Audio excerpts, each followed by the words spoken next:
Johan, buen día para usted, para la mesa, para todos los escuchas de este programa. Bueno, por estos días se están celebrando o conmemorando en distintos escenarios alrededor del deporte esta fecha que ya mencionaba, el Día del Juego Limpio. ¿Por qué es importante anualmente, doctor Reyes, que en el concierto del deporte mundial se celebre y se hable del juego limpio? Sí, el Día del Juego Limpio nació hace unos años como una iniciativa inclusive de una reunión de países latinoamericanos y poco a poco fue extendiéndose hacia el resto del globo de la comunidad deportiva mundial. El Día del Juego Limpio es un símbolo, básicamente es eso, es un símbolo en el sentido de la participación de todos los actores de la comunidad deportiva para resaltar especialmente todos los esfuerzos que tienen que ver con la educación, la prevención del dopaje, que es uno de los grandes enemigos del deporte moderno, ¿no? Si uno mira la palabra juego limpio o las palabras juego limpio, abarca un poco más. El juego limpio en general se concibe también como la lucha contra otros enemigos del deporte moderno. Por ejemplo, las apuestas ilegales, el arreglo de los partidos, la violencia en los escenarios deportivos, la falta de transparencia financiera de algunas organizaciones deportivas, etcétera, etcétera. Y por supuesto, el dopaje, que es, digamos, lo que generó esta celebración del Juego Limpio. Entonces, durante este día, los diferentes actores, organizaciones antidopaje, federaciones deportivas internacionales, el deporte asociado, el Comité Olímpico Internacional, el Comité Paralímpico Internacional y sus representantes a nivel de los países, todos se juntan para celebrar, digamos, este símbolo que básicamente tiene que ver con la educación para los atletas y la comunidad deportiva y obviamente los controles antidopaje. Doctor Orlando, buenos días, lo saludo. Mi nombre es Natalia Dávila. La promoción del juego limpio va muy de la mano con la prevención del dopaje. En ese sentido, yo quiero preguntarle qué trabajo se realiza con los atletas para prevenir precisamente estos casos de dopaje. Muy buena pregunta. La Organización Nacional Antidopaje del Ministerio del Deporte hace básicamente dos cosas en general. Trabaja, digamos, como en dos áreas en general. Los controles que se hacen a los deportistas en competencia, fuera de competencia, etcétera. Y eso a lo que tú te refieres, y es el tema educativo, preventivo, que es muy importante. Inclusive nosotros tenemos que seguir unos estándares internacionales de la Agencia Mundial Antidopaje. Hay un Código Mundial Antidopaje, unos estándares internacionales y nosotros tenemos la obligación, todas las organizaciones antidopaje del mundo tienen la obligación de seguir esos estándares. Uno de esos estándares es el estándar de educación y prevención. Entonces, allí hay algunos lineamientos, pero las actividades de educación y prevención siempre se han hecho hacia la comunidad deportiva.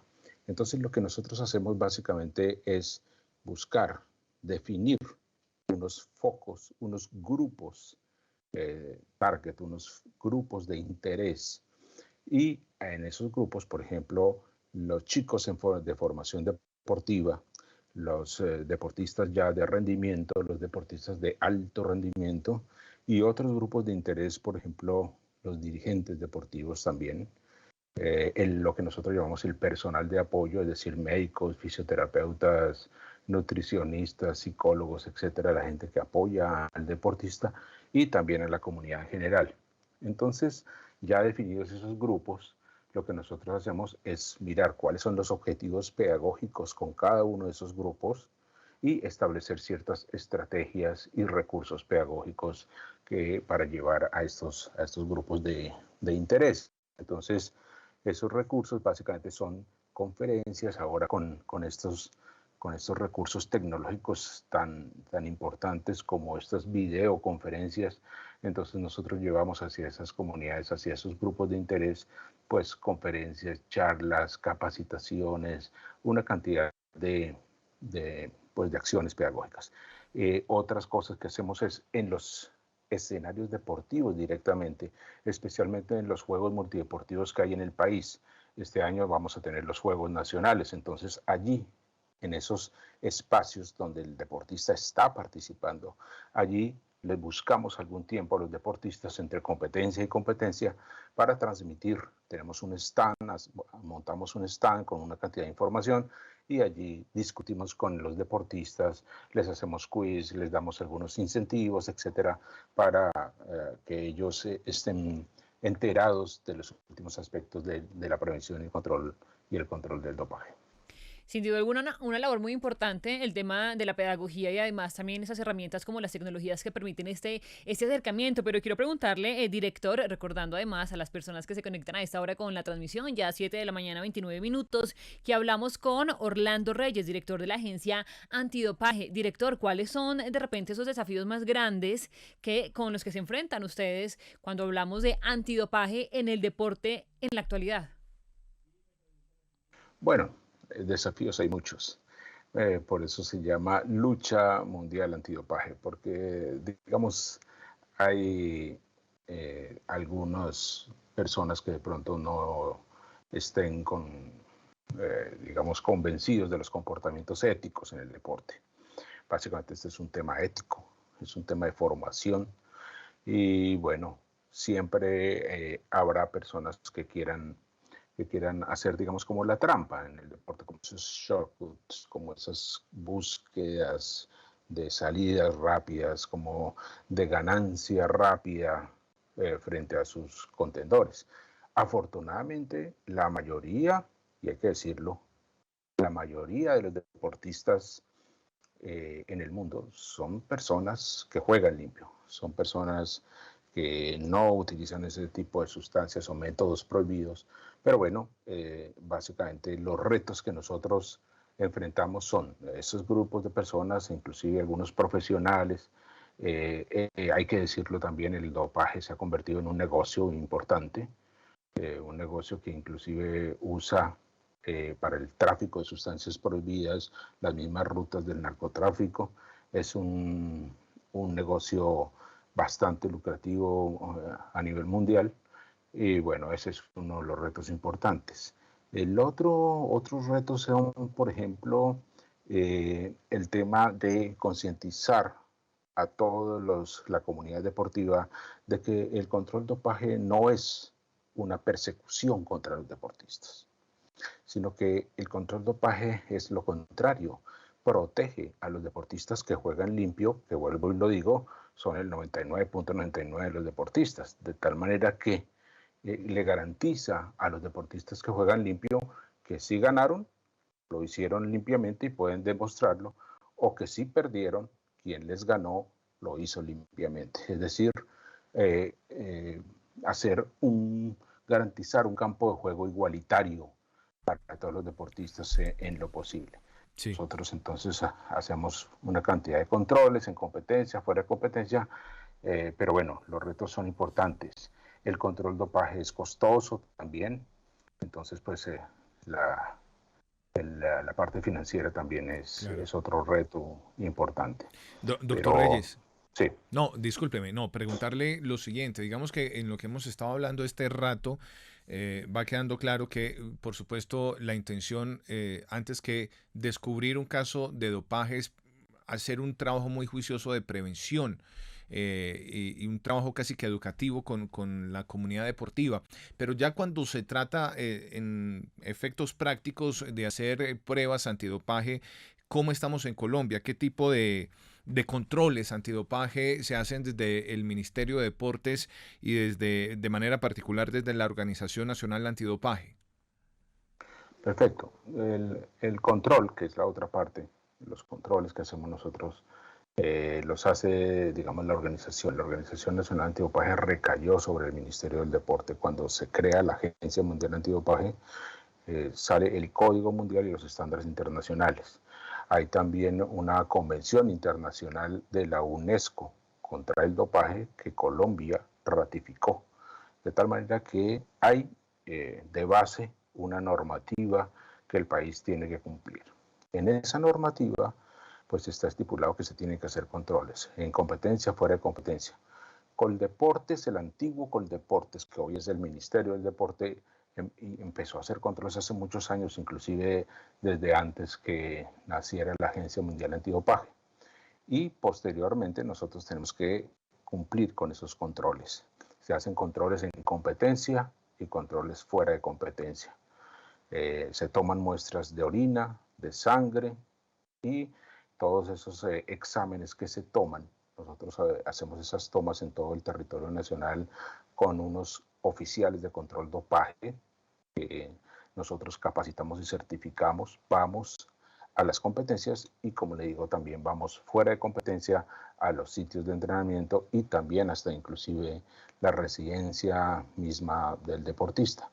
Las muestras que nosotros recolectamos se envían a un laboratorio acreditado por la Agencia Mundial Antidopaje. Las muestras de control dopaje no se pueden enviar a un laboratorio clínico, un laboratorio toxicológico, no, tiene que ser únicamente a un laboratorio acreditado por la Agencia Mundial Antidopaje, porque las calidades de ese análisis y los estándares de calidad que manejan esos laboratorios pues tienen que ser muy altos, con el fin de garantizar precisamente al deportista la tranquilidad de que sus muestras y los análisis y lo que salga allí en las muestras pues es absolutamente cierto y se ha hecho con el rigor científico. Entonces pues eso es más o menos lo que nosotros hacemos. El laboratorio emite el resultado, lo manda mediante un sistema que se llama el sistema Adams, nosotros revisamos el resultado y bueno, si hay alguna aparición de lo que nosotros llamamos un resultado analítico adverso, se inicia un proceso con el deportista. Director, le quiero hacer una pregunta un poco también como desde mi ignorancia y de lo que yo he visto con algunos deportistas. Uno tiene a veces la sensación de que hay deportistas que incurren en ese tema de dopaje de manera involuntaria. ¿Y por qué lo pregunto? Porque hemos escuchado casos de algunos deportistas que de repente se toman como una pasta fuerte para un dolor o algo por el estilo y pareciera que eso les marca en esos exámenes de doping. ¿Cómo es ese manejo? De pronto también se trabaja un poco en la pedagogía con esos deportistas para saber qué componentes de ciertos medicamentos pueden marcarles, que seguramente ellos no tienen ninguna intención de incurrir en el dopaje, pero que les puede presentar allí una falla o una muestra en estas pruebas. Claro que sí, tiene toda la razón. Hay una cantidad, hay un número de resultados analíticos adversos, lo que se llaman comúnmente positivos, que pueden haberse originado por algunos aspectos como por ejemplo la automedicación, ¿sí? El desconocimiento de la lista de sustancias prohibidas y un problema muy importante en todo el mundo, que es la contaminación de algunos suplementos y complementos alimenticios. Una cantidad de situaciones pueden darse para que se produzca lo que usted llama un dopaje involuntario. Entonces, para contrarrestar eso, está precisamente la parte pedagógica, educativa con la comunidad deportiva. Primero que todo, el deportista y su personal de apoyo tienen que conocer muy bien cuál es la lista de sustancias prohibidas. Esa es una lista que se emite cada año, que cambia cada año y pues es vigente desde el 1 de enero hasta el 31 de diciembre de cada año y todos los años tiene ciertos cambios. Básicamente es el personal de apoyo del deportista el que debe conocer la lista de sustancias prohibidas, porque pues el deportista no conoce muchas veces bien cuáles son las sustancias que están en esa lista, porque es una lista larga, pero sí su personal de apoyo, entrenador, médico, fisioterapeuta, nutricionista, etcétera, deben conocer pues el listado de sustancias prohibidas y proteger a sus deportistas contra, digamos, el uso tal vez involuntario de esas sustancias. El problema de la contaminación de suplementos y complementos alimenticios es un problema mundial. El mercado de suplementos y complementos en el mundo es multimillonario, pero a veces algunas, digamos, alguna falta de buenas prácticas en la fabricación, probablemente empaque, transporte, etcétera, de esos suplementos no son las mejores y bueno, pueden ocurrir accidentes de algunas sustancias que ingresen al organismo de manera involuntaria sin la intención de doparse. Ahora bien, cuando pasan estos casos, de todas maneras, se inicia un proceso con el deportista y hay un tribunal disciplinario que debe seguir las audiencias con el deportista, solicitar las explicaciones.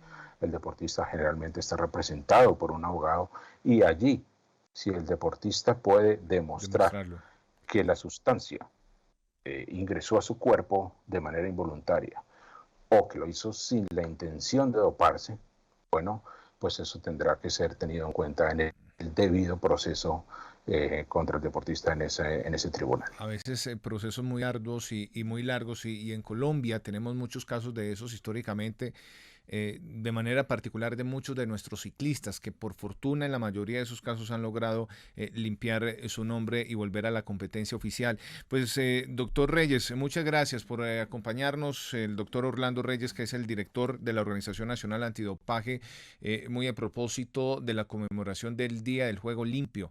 Esa es la consigna esencial en cualquier actividad deportiva. Doctor Reyes, muchas gracias y feliz fin de semana. A ustedes por el espacio. Señor, a usted gracias. El doctor Reyes, que está cumpliendo funciones de trabajo